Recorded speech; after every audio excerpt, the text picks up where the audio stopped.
यही नहीं, अभी और सुनिए। मेरा मैना क्या नहीं जानता है, किस ग्रंथ की बात को नहीं जानता है, इसलिए इसका कीमत है 1,00,000 रुपया। सेठ जी मन में सोचा, महीने महीने हम सत्यनारायण भगवान के पूजा करते, अब पंडित जी महीने महीने दक्षिणा मांगते हैं। अभी जब जानिए रहा है सुग्गा मैना, सेठ जी गए, कहा मैना देव जानते हो? तो मैना कहा इसमें क्या शक है, सत्यनारायण भगवान के कथा जानते हो? तो मैना कहा इसमें क्या शक है। सेठ जी देखे पूंजी एक बार न लगेगा, आई महीने महीने साल में 12 को जो दक्षिणा देना पड़ता है वो तो बढ़ जाएगा हमारा। झट 1,00,000 रुपया गिन दिया, अब मैना खरीद। और सेठ जी के अहंकार का तो कोई ठिकाना नहीं है। मैना लेके आए अपने घर, अहंकार में फूल रहे हैं, बहुत बड़ा काम मैंने किया। समाज में पता चला सेठ जी 1,00,000 में एक मैना खरीद के लाए, और सेठ जी घोषणा कर दिया जो आके मैना से बात करेगा और जो जीत जाएगा उसको आधा रात बंदी की, हार गया तो फांसी पर लटका देंगे। सबसे पहले पंडित जी आ गए, कहा हुजूर सुनने में आया है मैना लाए है 1,00,000 में, क्या बात है, क्या विशेषता है? कहा जाके बात कीजिए, हमारा मैना क्या नहीं जानता है, कौन से ग्रंथ की बात नहीं जानता है, जाओ। पंडित जी गए, कहे मैना उपनिषद जानते हो? मैना कहा इसमें क्या शक है। शास्त्र जानते हो? कहा इसमें क्या शक है। पंडित जी देखे अब हारे नहीं तो फांसी पर चढ़ना होगा, चुपके से पंडित जी निकल के भाग गए। उसके बाद मौलवी साहब आए, कहा हुजूर सुनने में आया मैना 1,00,000 में लाए। कहा कि हाँ, क्या विशेषता है, तो जाइए बात कीजिए, मैना क्या नहीं जानता है। मौलवी साहब गया, कहा मैना कुरान जानते हो? मैना कहा इसमें क्या शक है। जब्बूर जानते हो? कहा इसमें क्या शक है। मौलवियों भाग गया। पादरी जी आए, पादरी जी भी राजा से पूछे हुजूर सुनने में आया है 1,00,000 में मैना लाए हैं, क्या विशेषता है। कहा विशेषता जाके पूछो, मैना क्या नहीं जानता है। पादरी जी गए, कहा मैना बाइबिल जानते हो?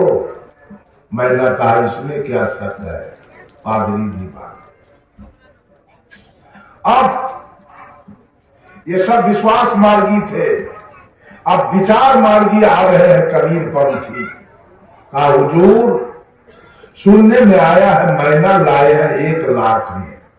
ताकि क्या विशेषता है, तो क्या क्या नहीं जानता है, कौन सी ग्रंथ की बात नहीं जानता है, जाइए बात कीजिए। वो कबीरपंथी साधु आया, कहता है मैना बीजक जानते हो? कहा मैना इसमें क्या शक है। तब कबीरपंथी साधु कहा एक काम करो, बीजक का 4 गो रमणी हमको सुनाओ। तो मैना कहा इसमें क्या शक है। साधु पकड़ लिया, विचारवान, ये इतने पढ़ने किया, अब इसको पता कुछ है नहीं। कबीरपंथी साधु कहा मैना तुमको शक हो चाहे नहीं, हमको पूरा शक है, तुम कुछ नहीं जानते हो। तो मैना कहा इसमें क्या शक है। कबीरपंथी साधु गया, सेठ से कहा हुजूर आपका मैना कुछ नहीं। सेठ जी तो फूले हुए थे अहंकार में, पचक गए, चेहरा काला पड़ गया। बाप रे 1,00,000 का सवाल। सेठ जी अपने गए, मैना कुछ नहीं जानते हो। मैंने कहा इसमें क्या शक है। तब सेठ जी कहे, मैना इसका मतलब हमारा 1 लाख रुपया डूब गया। मैंने कहा इसमें क्या शक है।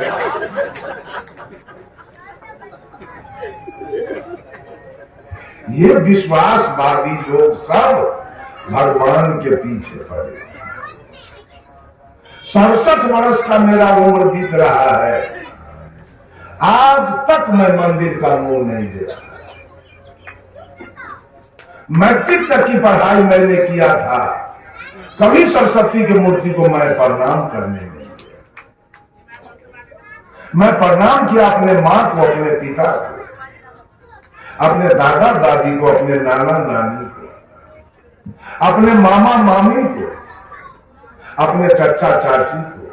मूर्ति को मैं कभी प्रणाम।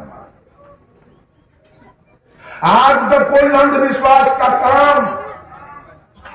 मेरे कार्यक्रम उत्तर प्रदेश, मध्य प्रदेश, राजस्थान, छत्तीसगढ़, महाराष्ट्र, गुजरात, झारखंड, पश्चिम बंगाल, नेपाल और बिहार को बिहार, हर जगह चलते रहे। अभी मैं 1 महीना पहले छत्तीसगढ़ से 11 दिन पर आया कार्यक्रम। बंधुओं, विवेकवादी बनिए। विश्वास नहीं, विचार चाहिए। अनुमान नहीं, अनुभव चाहिए। मानना नहीं, जानना चाहिए। श्रद्धा नहीं, जिज्ञासा चाहिए। आज सब लोग श्रद्धावादी।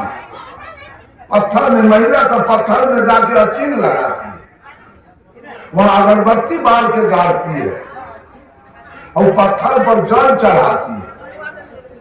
चढ़ाते चढ़ाते उम्र खत्म हो गया, समाप्त हो गया। कुछ मिला नहीं, आज तक मिलने वाला भी नहीं है।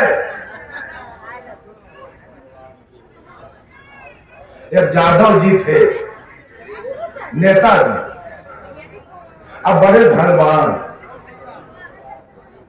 तो आश्विन महीना तर्पण होता है, तो पंडित जी चले जादव जी के यहाँ तर्पण कराने। जब पंडित जी जादव जी के घर के निकट पहुंचने ही वाले थे, झोला में हाथ दिया तो कुछ नहीं, कुछ भूल गए घर ही। अब देखा अब क्या करें। जादव जी का है बदमाश, आप कुछ भूल गए घर, आप घर जाएंगे तो बहुत समय लग जाएगा। उसी जगह खरहौरी था, उसी में से पंडित जी कतरा उखाड़ लिया। कतरा उखाड़ के कूस के जैसे गिरा उड़ा पार के उसको बना दिया। गए जादव जी के हाथ में कूस घुसा दिया। मंत्र पढ़ाने लगे, तर्पण कीजिए। तो जादव जी कहे, पंडित जी ये तो कूस नहीं लग रहा है, ये तो कतरा है।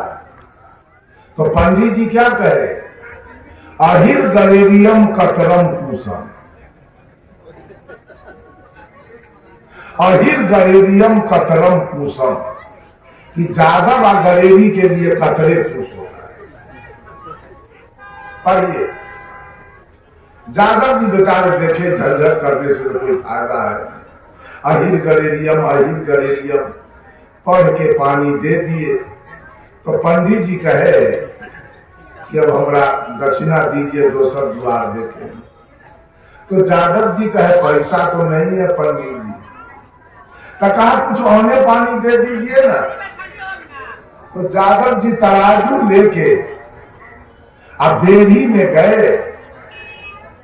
अब बेरी में से दोनों तराजू के पल्ला पर 55 किलो गेहूं के भूसा लेकर के आए। कहा लीजिए पंडित जी। तो पंडित जी कहे कि भूसा कहीं दक्षिणा हुआ है। तो जादव जी कहे, पंडित जी अहिर गलेरियम कतरम कुसम, तो दक्षिणा में पल्लम भूषम।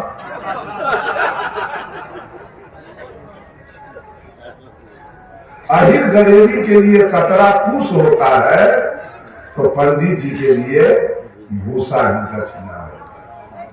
बेचारे चुप हो गए। बंधुओं, बहुत बहुत साधुवाद।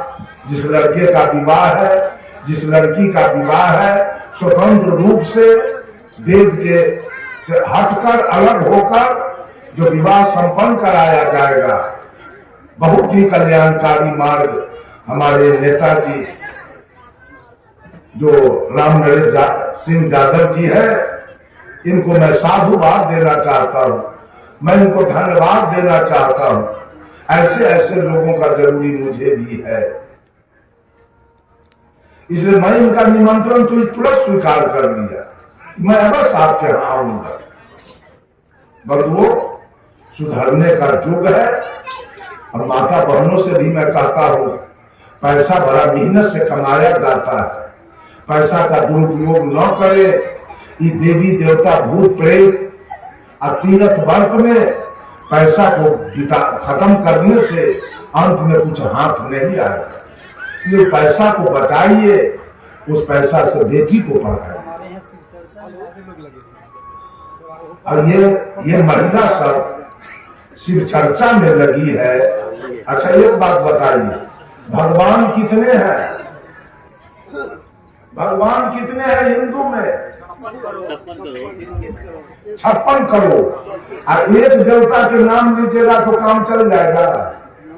घर में 10 गो आदमी हो और एक आदमी को भोजन दिया जाए और 9 को नहीं दिया जाए, तो घर कैसा रहेगा? जलेगा कि बचेगा? अभी 56 करोड़। एक बात और जानिए, ये सब बिगाड़ू है, घर बिगाड़ने वाली है। ये सब महादेव जी 3 भाई थे। बड़का भाई है ब्रह्मा, मझिला भाई है विष्णु और छोटका भाई है महादेव। अब देखिए, घर बिगाड़ू वाला धंधा, एक भाई से इनको जरूरी है और 2 भाई से कोई जरूरी नहीं। हरिंद्रा नाम की तरह तेज, तो वेद का अनादि मंत्र है ओम नमः शिवाय। तो ओम में है 5 मात्रा, ओ जोड़ ऊ जोड़ म जोड़ अर्धचंद्र जोड़ बिंदु, और ब्रह्मा विष्णु म महादेव अर्धचंद्र अद्या और बिंदु निरंजन। ये 5 का नाम से ओम बना है। अभी देख लिया, हमको तो केवल महादेव से जरूरी है, ये 4 से तो हमको कोई जरूरी नहीं है। तो क्या किया मालूम है? ओम शब्द काट के हटा दिया और छोड़ दिया नमः शिवाय, कि केवल शिव को नमन कर। एक शिव के पूजा करने से हो जाएगा कल्याण, और विष्णु को गर्दन घुमा दिया तब, और ब्रह्मा को वो कंगड़ी तोड़ दिया स्वर्ग में जाने के बाद, तब क्या होगा? राम किधर गए, कृष्ण किधर गए, हनुमान किधर गए, दुर्गा किधर गई, काली किधर गई?